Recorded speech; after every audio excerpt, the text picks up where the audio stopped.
Praise Lord, hallelujah. खुदा प्रभु यीशु मसीह में सभी को शालोम। हमारा खुदा प्रभु यीशु मसीह हर प्रतिकूल परिस्थिति में भी हमारा सहायक है, हमको सहायता करता और उस परिस्थिति में से छुड़ाता है। आइए हम दुआ करें। खुदा प्रभु यीशु मसीह तो हमारा जीवित परमेश्वर है और हर परेशानी से तू हमको छुड़ाता है। इसके लिए हम तुझे धन्यवाद देते हैं। जब जब तेरे लोग तुझे पुकारते हैं, उनके प्रार्थना को तू सुनता है और उनको कठिन परिस्थिति में से छुड़ाता है। इसके लिए हम तुझे धन्यवाद देते हैं। प्रभु यीशु मसीह के नाम से मांगते हैं, आमीन। पुकारता है आज यीशु। खुदा प्रभु यीशु मसीह हमको हर परिस्थिति में सहायता करता और छुड़ाने का सामर्थ्य रखता है।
ढूंढती है उसकी नजर।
जब हम न्यायियों की पुस्तक पढ़ते हैं तो हर अध्याय के शुरुआत में वहाँ पर लिखा हुआ है कि जब जब इज़राइल ने पाप किया तब तब परमेश्वर ने इज़राइलियों को उनके विरोधियों के हाथ में छोड़ दिया। अगर हम आज इज़राइल की परिस्थिति देखते हैं, कुछ 2 दिन पहले ही काफ़ी सारे इज़राइल के विरोधी एक तरफ जमा हो रहे, जैसे हम देख रहे कि गाज़ा, लेबनान, अब ईरान भी, और येमेन, हुती, सीरिया, तुर्की, सऊदी अरब, यूएई, ये सब इज़राइल के विरोधी आजकल बढ़ते जा रहे हैं और वो इज़राइल के विरोध में लड़ाई करने के लिए तैयार है। लेकिन खुदा प्रभु यीशु मसीह हर प्रतिकूल परिस्थिति में भी हमको सहायता और मदद करता है और उस परिस्थिति से हमको छुड़ाता है जब हम उसके नाम को पुकारते हैं। और यहाँ पर भी अगर हम न्यायियों की पुस्तक पढ़ेंगे, 4था अध्याय, न्यायियों की पुस्तक 4था अध्याय और 1 से आगे, जब एहूद मर गया तब इज़राइलियों ने फिर यहोवा की दृष्टि में बुरा किया। हम देखते हैं कि इज़राइलियों के कई राजा, वो परमेश्वर के दृष्टि में जो बुरा है उन्होंने वही किया। बहुत कम राजा ऐसे हैं कि जिन्होंने जो परमेश्वर के दृष्टि में अच्छा है वही उन्होंने किया। और यहाँ पर हम देखते हैं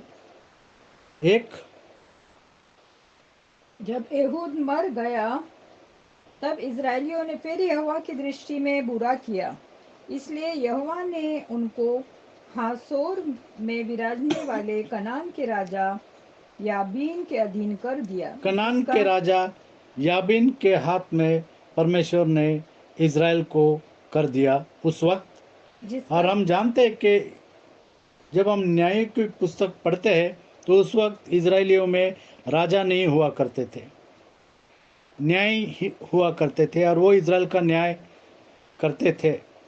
और यहाँ पर हम देख रहे हैं कि इज़राइल में कोई राजा नहीं था उस वक्त, और याबीन राजा जो है उसके अधीन इज़राइल को कर दिया गया, जिसका सेनापति तीसरा था जो अन्य सीसरा जातियों था। के उसके सेनापति का नाम सीसरा था जो अन्य जातियों के हरोशेत का निवासी था। तब इज़राइलियों ने यहोवा की दुहाई दी। और यहाँ पर हम देख रहे हैं कि तब इज़राइलियों ने यहोवा की दुहाई दी। जब जब परमेश्वर के लोग उसकी दुहाई देते हैं और पश्चाताप करते हैं तो खुदा उनको उस परिस्थिति से बचाता है, चाहे वो कैसी भी परिस्थिति हो, चाहे वो परिस्थिति प्रतिकूल हो, फिर भी परमेश्वर उनको उस प्रतिकूल परिस्थिति से बचाता है, क्योंकि तीसरा के पास लोहे के 900 और यहाँ पर हम देख रहे हैं कि सीसरा के पास लोहे के 900 रथ थे, लोहे के 900 रथ। और एक रथ में कितने घोड़े लगते हैं? शायद 12-12 घोड़े लगते हैं। तो इतने घोड़े लेकर के 900 लोहे के रथ उसके पास थे, और ये बहुत बड़ी बात थी उस वक्त। और क्योंकि सीसरा के पास लोहे के 900 रथ थे और वह इज़राइलियों पर 20 वर्ष तक बड़ा अंधेर करता रहा। सीसरा जो सेनापति है ये इज़राइलियों पर बड़ा अंधेर करता रहा, उनको सताता रहा। उस समय लपीदोत की स्त्री दबोरा जो नबिया थी, और यहाँ पर हम देख रहे कि दबोरा जो है वो नबिया थी, वो इज़राइल का न्याय करती थी, जो इज़राइलियों का न्याय करती थी। वह एप्रेम के पहाड़ी देश में रामा और बेतेल के बीच में दबोरा के खजूर के तले बैठा करती थी और इज़राइली उसके पास न्याय के लिए जाया करते थे। उसने अबीनोअम के पुत्र बाराक को केदेश नप्ताली में से बुलाकर कहा, और दबोरा ने बराक को बुलाया और उससे कहा, क्या इज़राइल के परमेश्वर यहोवा ने यह आज्ञा नहीं दी कि तू जाकर ताबोर पहाड़ पर चढ़ और नप्तालियों और जबलूनियों में के 10,000 पुरुषों को संग ले जा। तब मैं याबोन के सेनापति सीसरा को रथों और भीड़ भाड़ समेत और यहाँ पर परमेश्वर ने कहा कि याबीन के सेनापति सिसरा को रथों और भीड़ भाड़ समेत कीशोन नदी तक तेरी ओर खींच ले आऊंगा और उसको तेरे हाथ में कर और दूंगा। उसको तेरे हाथ में कर दूंगा। इस परिस्थिति को मैं निकाल दूंगा। जब सीसरा जो है वो उनके ऊपर अंधेर करता रहा 20 साल तक, और जब इज़राइल ने दुहाई दी परमेश्वर की, परमेश्वर ने कहा कि सीसरा को मैं तेरे हाथ में कर दूंगा। बाराक ने उससे कहा, यदि तू मेरे संग चलेगी तो मैं जाऊंगा, नहीं तो नहीं जाऊंगा। उसने कहा, निसंदेह मैं तेरे संग चलूंगी, तो अभी इस यात्रा से तेरी कुछ बड़ाई न होगी, क्योंकि यहोवा सीसरा को एक स्त्री के अधीन कर क्योंकि देगा। यहोवा सीसरा को एक स्त्री के अधीन कर देगा। तब दबोरा उठकर बराक के साथ केदेश को गई। तब बराक ने जबूलून और नप्ताली के लोगों को केदेश में बुलवा लिया और उनके पीछे 10,000 पुरुष चढ़ गए और दबोरा उसके संग चढ़ गई। हेबेर नामक केनी के ने उन केनियों में से जो मूसा के साले होबाब के वंश के थे, अपने को अलग करके केदेश के पास के सन्नतरीम के बांज वृक्ष तक जाकर अपना डेरा वहीं डाला था। जब सीसरा को यह समाचार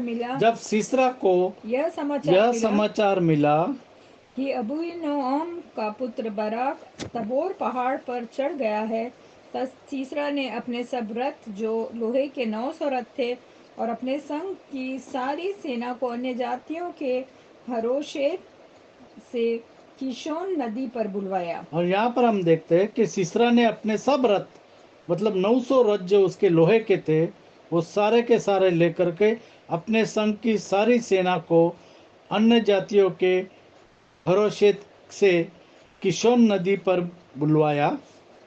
तब दबोरा ने बाराक से कहा, उठ, क्योंकि आज वह दिन है जिसमें यहोवा सीसरा को तेरे हाथ में कर देगा। और यहाँ पर दबोरा ने बराक से कहा कि उठ, क्योंकि आज वह दिन है, 20 साल के बाद आज यह दिन है कि जिसमें यहोवा सीसरा को तेरे हाथ में कर देगा।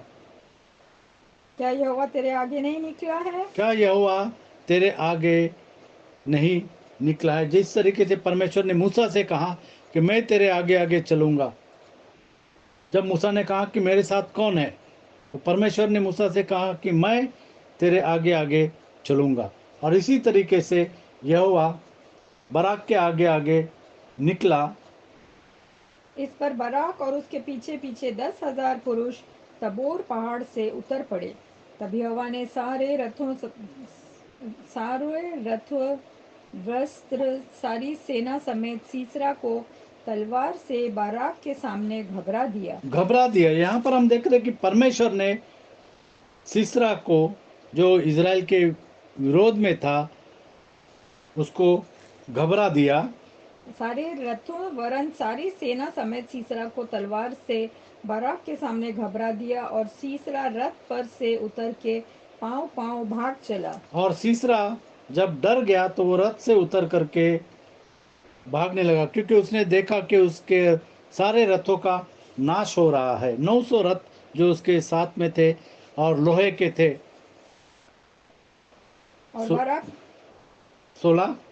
और बराक ने अन्य जातियों के हरीशेत तक रथों और सेना का पीछा किया, और तलवार से सीसरा की सारी सेना नष्ट की गई। और यहाँ पर हम देख रहे न बचा। यहाँ पर हम देख रहे कि सीसरा ने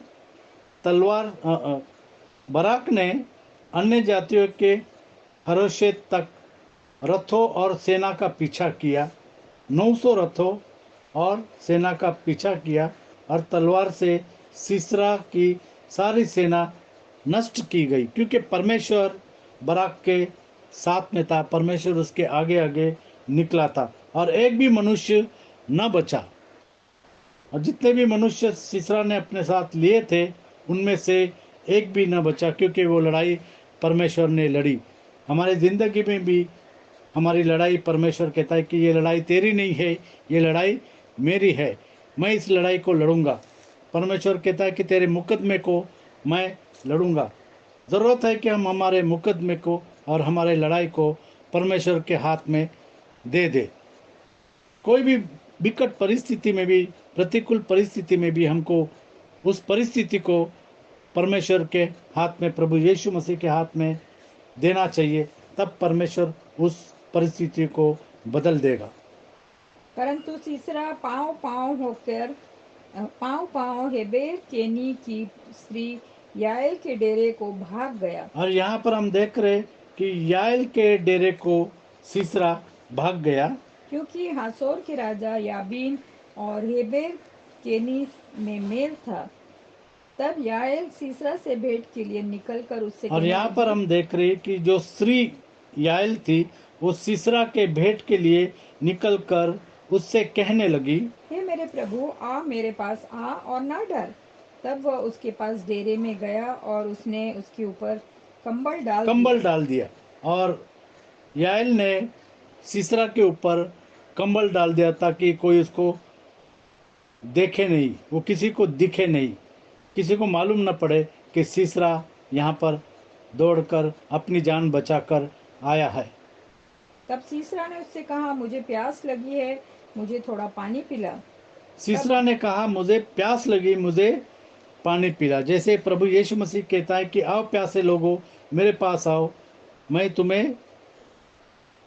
तुम्हारी प्यास को बुझाऊंगा। जैसे प्रभु यीशु मसीह कहता है कि जो मेरे पास आते हैं वो कभी भूखे नहीं रहेंगे, जो मुझ पर विश्वास रखते हैं वो कभी भी प्यासे नहीं रहेंगे। लेकिन यहाँ पर हम देख रहे कि सीसरा जो है वो लड़ाई के वजह से प्यासा हो गया और वो याएल से कहता है कि मुझे प्यास लगी है, मुझे थोड़ा पानी पिला। तब उसने दूध की कुप्पी खोलकर उसे दूध पिलाया और उसको उड़ा दिया। फिर से उसको उड़ा दिया, उसको दूध पिला दिया और फिर से उसको उड़ा दिया ताकि उसको कोई नहीं देखे। तब उसने उससे कहा, डेरे के द्वार पर खड़ा रहे, और यदि कोई आकर तुझसे पूछे, यहाँ कोई पुरुष है, तब कहना, कोई भी नहीं। और इसके यहाँ पर बाद हम देखते हैं कि सीसरा ने याएल से कहा कि डेरे के द्वार पर खड़ी रहा, और यदि कोई आकर तुझसे पूछे, यहाँ कोई पुरुष है, कोई छुप के यहाँ पर आया है, तब कहना, कोई भी नहीं है। और ये झूठ कहने के लिए उसने याएल को कहा।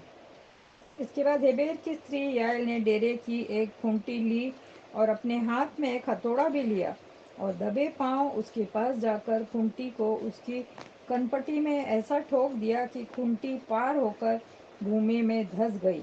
वह तो थका था, इसलिए गहरी नींद में सो रहा था, अतः वह मर गया। यहाँ पर हम देख रहे कि इसके बाद याएल ने अपने डेरे के पास जो खूंटी है वो वहाँ से निकाल ली और अपने हाथ में एक हथौड़ा भी लिया। एक खूंटी जो खिला होता है बड़ा, वो और एक हथौड़ा, और दबे पांव उसके पास जाकर खूंटी को उसकी कनपट्टी में से ऐसा ठोक दिया कि खूंटी आर पार होकर भूमि में धंस गई। तो उसका सर जो है वो खूंटी के साथ भूमि के अंदर धंस गया। वह तो थका था ही, इसलिए गहरी नींद में सो रहा था, अतः वह मर गया। और तब इस तरीके से जो सीसरा था वो मर गया। परमेश्वर ने अपना हाथ बढ़ा करके सीसरा को खत्म कर दिया। जिस तरीके से परमेश्वर ने दबोरा को कहा था कि मैं सीसरा को तुम्हारे हाथ में कर दूंगा। जब बाराक सीसरा का पीछा करते हुए आया, तब याएल उससे भेंट करने के लिए निकली और कहा, इधर आ, इधर आ, जिसका तू खोजी है उसको मैं तुझे दिखाऊंगी। दिखाऊंगी। तब उसने उसके साथ जाकर क्या देखा कि सीसरा मरा पड़ा है और वह खूंटी उसके कनपटी में गड़ी हुई है आर पार, और जमीन के अंदर वो धसी हुई है।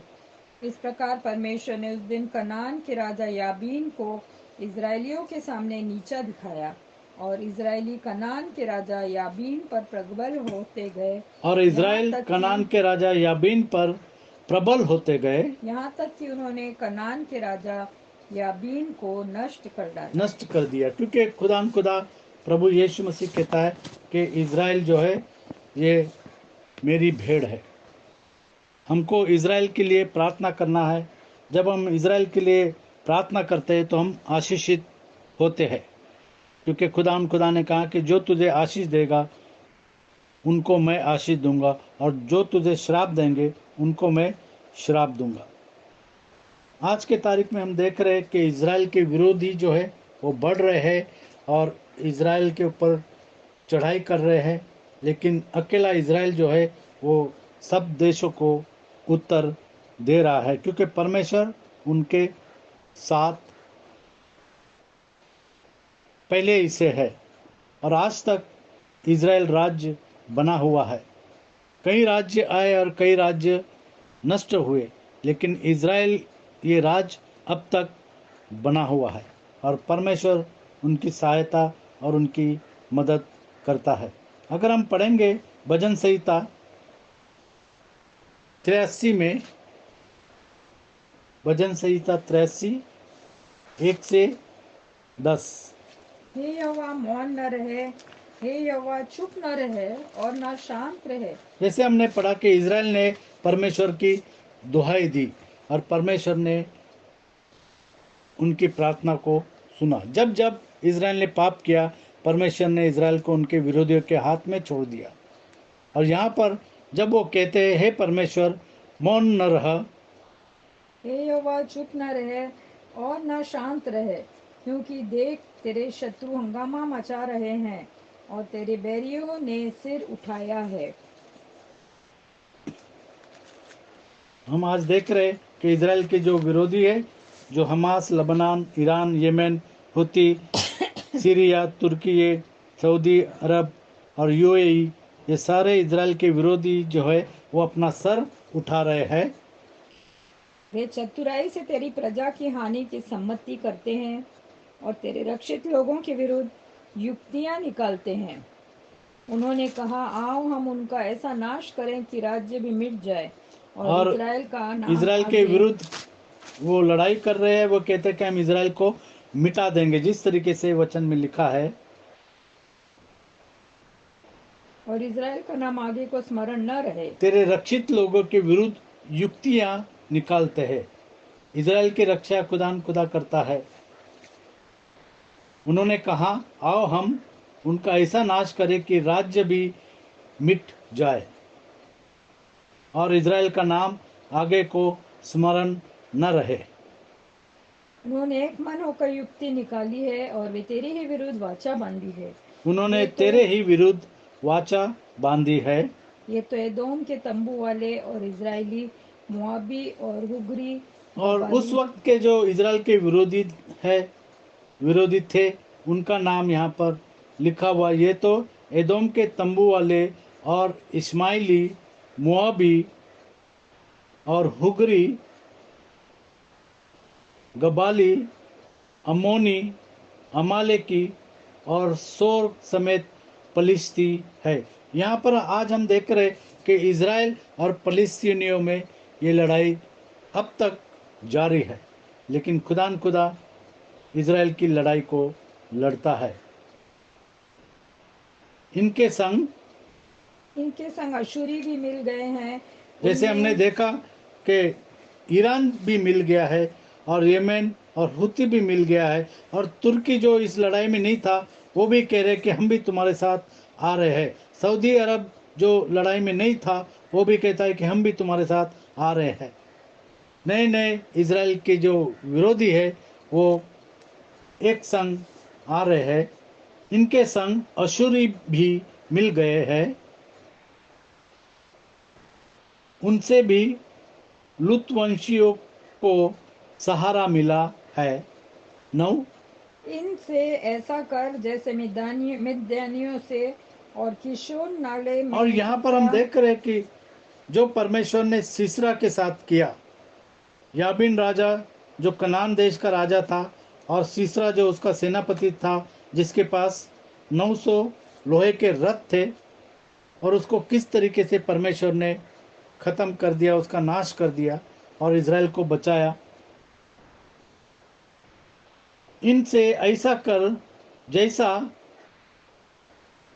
9 इनसे ऐसा कर जैसा मिद्यानियों से और किशोन नाले में सीसरा और याबीन से किया था। सिसरा और याबीन से परमेश्वर ने जिस तरीके से किया, वैसे ही आज हमारे विरोधियों का तू नाश कर, ऐसी प्रार्थना हम देख रहे इज़राइल करता है, जो इंदौर में नष्ट हुए और भूमि के लिए खाद बन गए। और भूमि के लिए खाद बन गए।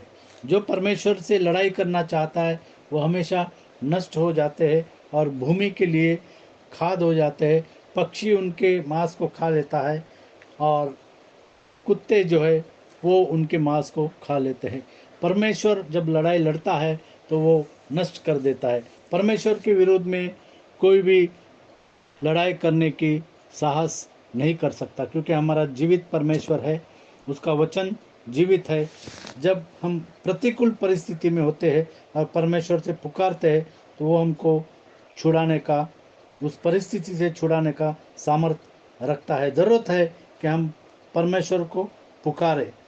जब हम परमेश्वर को पुकारेंगे तो हमारी प्रार्थना को सुनता है और हमको प्रतिकूल परिस्थिति से बचाता है, क्योंकि जो मनुष्य के लिए असंभव है वो परमेश्वर के लिए संभव है। रीना से कहूँगा कि दुआ कर।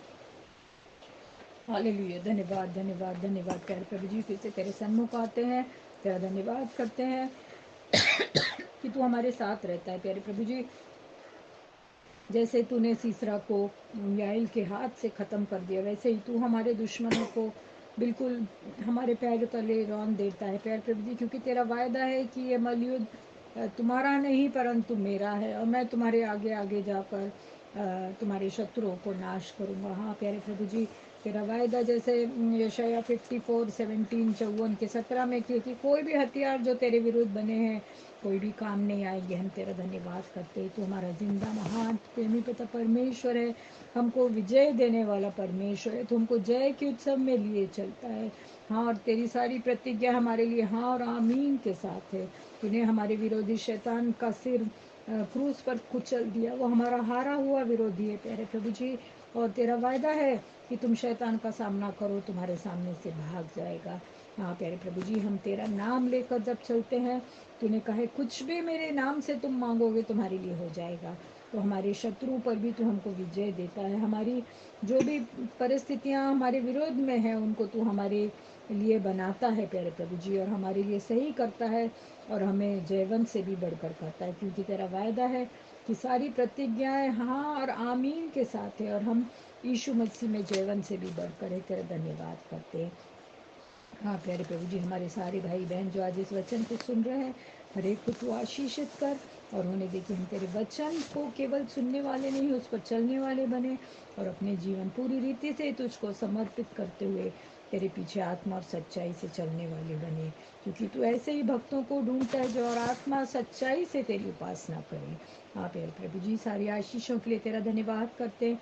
तूने आज तक हमें अपने खून में छुपा कर रखा, हर एक शैतान की ताकत हमले से हमको तूने बचा के रखा और हमें विजय किया। तेरा धन्यवाद करते, सारी आशीषों के लिए धन्यवाद करते, सुंदर वचन के लिए तेरा धन्यवाद करते हुए छोटी सी विनती को यीशु मसीह के महान पराक्रमी विजय देने वाले नाम में मांगती हूँ, सुनो कबूल करो, आमीन। आमीन। जैसे वचन में लिखा है कि इसलिए प्रभु में और उसकी शक्ति के प्रभाव में बलवंत बनो, परमेश्वर के सारे हथियार बांध लो कि तुम शैतान की युक्तियों के सामने खड़े रह सको, क्योंकि हमारा मूलयुद्ध लहू और मांस से नहीं परंतु प्रधानों से और अधिकारियों से और इस संसार के अंधकार के हकीमों से और इस दुष्टता की आत्मिक सेनाओं से है जो आकाश में है। इसलिए परमेश्वर के सारे हथियार बांध लो कि तुम बुरे दिन में उसका सामना कर सको और अब सब कुछ पूरा करके स्थिर रह सको। खुदा आपको आशीषित करे।